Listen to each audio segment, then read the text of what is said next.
সম্মানিত মুসল্লিনে কেরাম, আমরা সকলেই মুমিন, আমরা সকলেই মুসলমান। মুমিন মাত্রই আমরা আল্লাহ তাআলা বান্দেগি করাকে পছন্দ করি। আল্লাহ তাআলার গোলামিতে আমরা সন্তুষ্ট হই। আল্লাহ তাআলার কোন ইবাদত বন্দেগি যখন ছুটে যায় তখন আমরা ব্যথিত হই। কোন একটি ইবাদত যখন আমরা করতে পারি না তখন আমাদের মধ্যে একটা অনুশোচনা কাজ করে। আমরা তখন মানসিকভাবে প্রস্তুতি গ্রহণ করি, আগামীতে করব, আগামী দিন থেকে ভালো হয়ে যাবে, আরো কিছুদিন পরে আমি ভালোভাবে ইবাদত বন্দেগীতে আত্মনিয়োগ করব। বয়স তো আমার বেশি হয়নি, এখনো তো আমি করব, আরেকটু বয়স হোক, দিন ইবাদত বন্দেগীকে এমন ভাবে করব আমি একেবারে আল্লাহওয়ালা হই। এই যে আমার আপনার মধ্যে আগামীর একটা পরিকল্পনা, এই পরিকল্পনাটা যথার্থ হচ্ছে আমি যখনই আমার ভুল বুঝতে পারব, আমি যখনই সজাগ হব, আমি যখনই সচেষ্ট হব, তখনই আল্লাহ তাআলার দরবারে তওবা করে আল্লাহর কাছে ফিরে আসা, ইনস্ট্যান্ট বা তাৎক্ষণিক ইবাদত বন্দেগীতে নিজেকে আত্মনিয়োগ করা। আগামীতে করব, এটা মূলত শয়তানের একটা অসুবাস, শয়তানের একটা প্রবঞ্চনা, শয়তানের একটা অহংকার। শয়তান আমাদেরকে আগামীর চক্করে ফেলে ইবাদত থেকে গাফিল করতে চায়। অনেক সময় দেখবেন মানুষ কাল যখন আসে বলে আগামীকাল থেকে দেব, আগামীকাল আসলে বলে আগামীকাল থেকে দেব। এই যে আগামীকাল তার কখনো শেষ হয় না। এটা হচ্ছে একটা অহংকার, এটা হচ্ছে একটা প্রবঞ্চনা, এটা হচ্ছে একটা অপরিণামদর্শী পরিকল্পনা। এজন্য আমাদের সকল ইবাদতকে যখনই আমি বুঝতে পারবো আমার সুযোগ হয় না, আমার এই ইবাদত করা উচিত ছিল, আমি এই ইবাদতটাকে ছেড়ে দেয়া, এটা আমার ঈমানের সাথে সাংঘর্ষিক, এটা আমার ঈমানের সাথে যায় না, তখনই তওবা করে আমাদেরকে ফিরে আসা উচিত।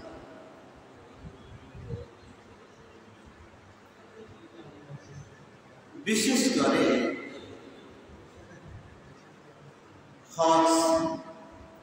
হজের ক্ষেত্রে এই ধোঁকাটা মানুষ বেশি খায়। মানুষ মনে করে সময় তো এখনো সামনে আছে, আমি আগামী বছর হজ করব, আরো 2 বছর পরে করব, আরো 5 বছর পরে করব, বয়স 60-70-80 হয়ে গেলে তারপরে আমি হজ করব। দেখেন, এতে করে দেখা যায় বহু লোক এই হজ না করে মৃত্যুবরণ করে, আর মৃত্যুবরণ করার কারণে সে ব্যক্তি আল্লাহ তাআলার নাফরমানির মধ্য থেকে আল্লাহ তাআলার হুকুম অমান্য করে তিনি আল্লাহর কাছে চলে গেলেন, মৃত্যুবরণ করলেন। আর যে ব্যক্তি হজ ফরজ হওয়ার পরে হজ না করে মৃত্যুবরণ করেন, সেই ব্যক্তির ব্যাপারে রাসূল কারীম সাল্লাল্লাহু আলাইহি ওয়াসাল্লামের পক্ষ থেকে কঠিন একটি বার্তা রয়েছে। আল্লাহ নবী বলেন, মান মাতা ওয়া লাম ইয়াহুজ্জা ওয়া আলাইহিল হাজ ফালিয়ামুত ইনশাআ ইয়াহুদিয়্যা ওয়া ইনশাআ নাসরানিয়্যা। আল্লাহ হাবিব সাল্লাল্লাহু আলাইহি ওয়াসাল্লাম ইরশাদ করেন, যে ব্যক্তিকে আল্লাহ তাআলা হজ করার এবিলিটি দিয়েছে, সক্ষমতা দিয়েছে, সে ব্যক্তি যদি হজ না করে মৃত্যুবরণ করে, এমন অবস্থায় সে ইহুদি হয়ে মারা যাবে অথবা খ্রিস্টান হয়ে মারা যাবে, এতে আমি মুহাম্মদ রাসূলুল্লাহ সাল্লাল্লাহু আলাইহি ওয়াসাল্লাম তার কোনো দায় দায়িত্ব রাখি না। দেখেন, আল্লাহ নবী সাল্লাল্লাহু আলাইহি ওয়াসাল্লাম যে ব্যক্তির দায় দায়িত্ব ছেড়ে দিবেন, সে ব্যক্তির কপালে দুর্গতি আছে। রাসূল সাল্লাল্লাহু আলাইহি ওয়াসাল্লাম যে ব্যক্তিকে উম্মত হিসাবে স্বীকার করবেন না, সে ব্যক্তি আল্লাহর জান্নাতে যাওয়ার সুযোগ নেই। বরযাত্রীর সাথে যে সকল ব্যক্তিরা আসে, ওদেরকে বরপক্ষ সার্টিফাই করে, হ্যাঁ উনি আমাদের লোক, তখন তাদেরকে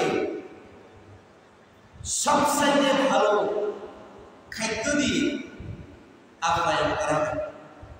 আর যে ব্যক্তিকে বরযাত্রী বলে যে ওকে আমি তো তাকে চিনিয়ে, উনি আমাদের লোক নয়, তাকে কিন্তু খানার টেবিল থেকে উঠিয়ে দিবে, বলবে যে আপনি পরে খাই, অথবা সরাসরি বের করে দিবে। ভদ্রতা দেখাইলে বলবে যে আপনি এখন উঠেন, পরে খাই। আর অভদ্রতা দেখাইলে বলবে যে আপনি কোথেকে এসেছেন, বের হন। ঠিক একইভাবে রাসূল কারীম সাল্লাল্লাহু আলাইহি ওয়াসাল্লাম যে ব্যক্তিকে বলবেন উনি আমার উম্মত নয়, তুমি তো কে, তুমি তো আমার উম্মত নয়, তোমার মধ্যে তো আমার উম্মতের কোনো নিদর্শন নাই, চিহ্ন নাই, আলামত নেই, সে ব্যক্তির কপালে দুর্গতি আছে, সে ব্যক্তি জাহান্নামে যাবে। একটা গান আছে না, বলো না, নবী আমার মুক্তার, নবী আমার ব্যারিস্টার, শেষ বিচারের হাইকোর্টেতে যিনি আমায় করবেন পার। উনি তো আমার ব্যারিস্টার, উনি আমার লয়ার, উনি আমার সার্টিফায়ার। উনি যদি বলেন হ্যাঁ এই ব্যক্তি আমার উম্মত, এই ব্যক্তিকে যদি জান্নাতে আল্লাহ তাআলা আপনি না দেন, আমি কিন্তু জান্নাতে যাব না। আল্লাহ তাআলা তো তার ব্যাপারে বলেছেন, ওয়ালা সাওফা ইউতিকা রাব্বুকা ফাতারদা, আমি তো আপনাকে ততক্ষণ পর্যন্ত দিকে থাকবো যতক্ষণ পর্যন্ত আপনি সন্তুষ্ট হন। আপনি সন্তুষ্ট হওয়ার পর্যন্তই আমি আপনার দাবি দাবা পূরণ করব। রাসূল কারীম সাল্লাল্লাহু আলাইহি ওয়াসাল্লাম বলেন, আমার একটি উম্মত বা সর্বশেষ উম্মতটি জান্নাতে না যাওয়া পর্যন্ত আমি সন্তুষ্ট হব না। তাহলে এই জন্য বলছিলাম, রাসূল কারীম সাল্লাল্লাহু আলাইহি ওয়াসাল্লাম বলেছেন, যে ব্যক্তি হজ না করে মৃত্যুবরণ করবে, সে ব্যক্তির কোনো দায় দায়িত্ব আমি রাখি না। সে ইহুদি হয়ে মারা যাক অথবা খ্রিস্টান হয়ে মারা যাক, সেটা নিয়ে আমার মনে কোনো দুঃখ নেই।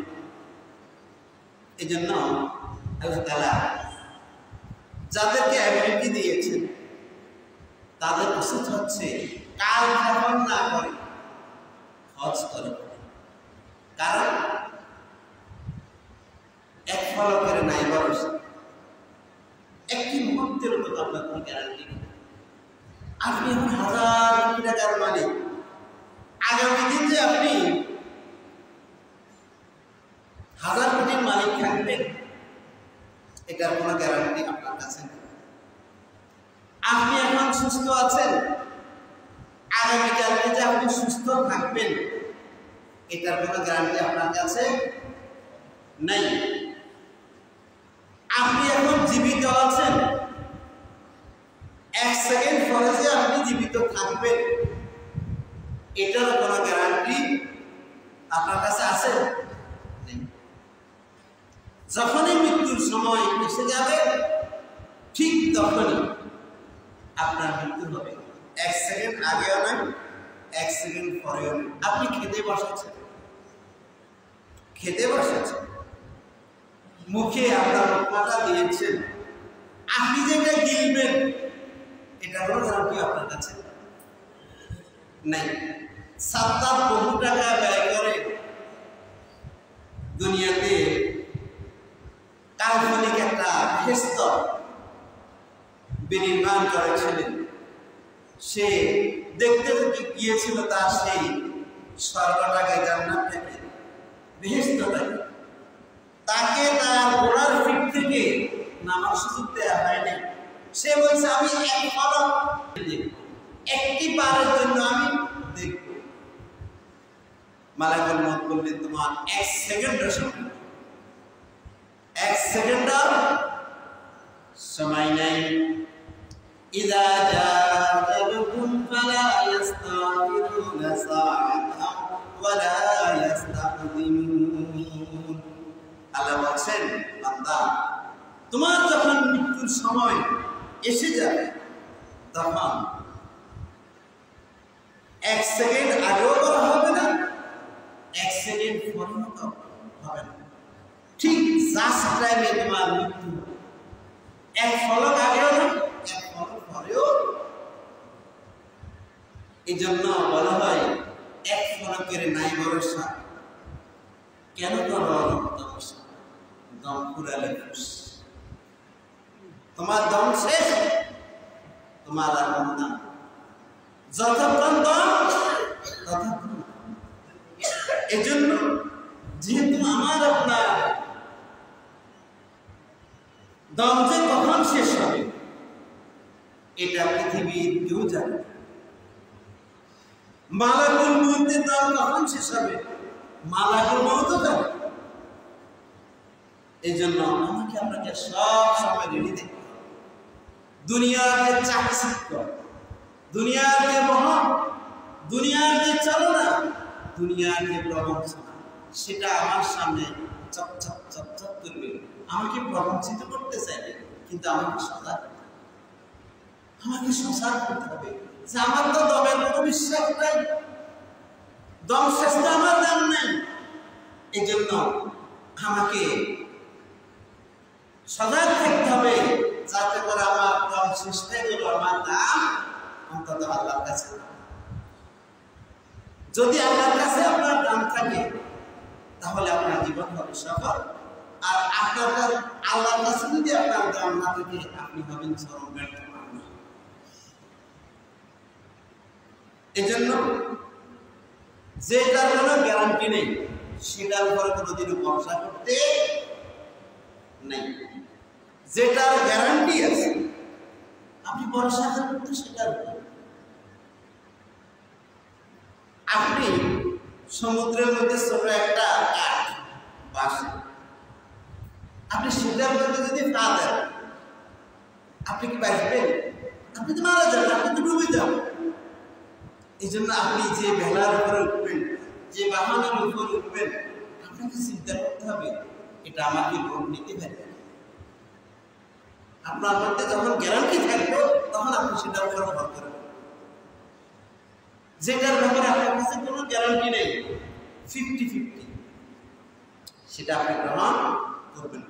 অফিস আদালতে অনেক চাকরি করে, অনেক সময় অনেক কেউ ভুলকর দেয়। যিনি ভুলকরটা নেন তাকে চিন্তা করতে হবে যে এই ভুলকর কি আসলে আমাকে ভুলকরলে হাদিয়া দিচ্ছে নাকি হাদিয়ার অন্তরালে ঘুষ। যদি ঘুষের সন্দেহ থাকে তাহলে আপনি নেবেন। যে কাজটি আপনি করবেন, যে কাজের ব্যাপারে, যে সময়ের ব্যাপারে আপনার গ্যারান্টি আছে সেটা আপনি অ্যাকসেপ্ট করবেন। ধরেন আপনি এখন যে কাজটা করছেন বা করবেন এটার আপনার একটা গ্যারান্টি আছে, মোটামুটি একটা ধারণা আছে আমি তো করতে পারি। কিন্তু আগামীকাল যে করবেন আগামী তো আপনার কোনো গ্যারান্টি নাই। আপনি আগামী দিন বলছিলাম না আপনার অর্থনৈতিক সংগতি না থাকতে পারে। আপনি চিন্তা করলেন মসজিদে ধরেন আপনার কাছে বললো যে মসজিদে কিছু দেন, আপনি চিন্তা করেন আমি আগামীকালকে দেব, আগামীকালকে যে আপনি দিবেন কোনো গ্যারান্টি নেই। হজ ফরজ হয়েছে, আপনি চিন্তা করলেন আমি আগামী বছর করবো, আগামী বছর কোনো গ্যারান্টি আপনার কাছে নেই। আপনি যে আগামী বছর বাঁচবেন সেটার কোনো গ্যারান্টি নাই। এই জন্য আল্লাহ নবী সাল্লাল্লাহু আলাইহি ওয়াসাল্লাম বলেন দালা ইউরিবুকা ইলা মা লা ইউরিবুকা, যে বিষয়ে তোমার সন্দেহ আছে সেই বিষয়কে তুমি পরিহার, আর যে বিষয়ে তোমার কাছে গ্যারান্টি আছে, নিশ্চয়তা আছে, সেটাকে তুমি গ্রহণ করো। অনিশ্চিত সন্দেহযুক্ত কোন বিষয়ের প্রতি তুমি ভরসা করবে না, আর যেটার মধ্যে ব্যাপারে তোমার গ্যারান্টি আছে সেটাকে তুমি লুফে নেবে।